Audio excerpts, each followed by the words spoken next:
Okay, so now let's talk about inheritance. So basically, any relationship that can be described with is an inheritance relationship. So let me give you an example. A parrot is a bird. Okay. A cell phone is a phone. These are basically what we call inheritance relationships. So in programming, inheritance basically allows a class to use the methods and properties of another class. So let me give you an example.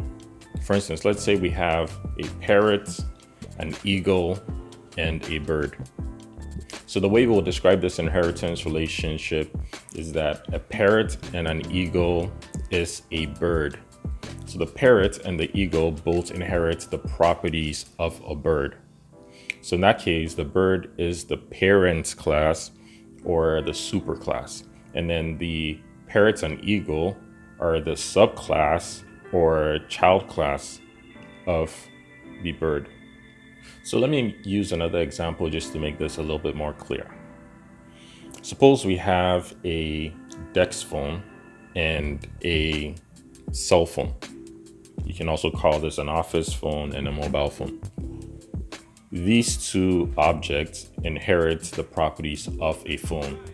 A desk phone and a mobile phone is a phone. So the phone is the superclass or the parent of the cell phone. So if you look closer at the cell phone can also have different variations. We can have a traditional cell phone and a smartphone. And for the cell phone that is a smartphone, we can have different variations as well. We can have an Android phone, we can have a Windows phone, and we can have an Apple phone. These can all be considered the child classes or subclasses of the smartphone. And if we want to, we can even go deeper. We can look at the different models of the Apple phones. So as you can see, we can model a lot of things in the real world with inheritance relationships.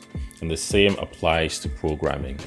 So essentially, an inheritance relationship allows one class to inherit the properties and methods of another class. So instead of recreating the methods and properties in the new class, we can simply mention that the new class is inheriting the properties and methods of another class. And then later we can modify the new class to fit our needs. And this is a basis of inheritance in programming.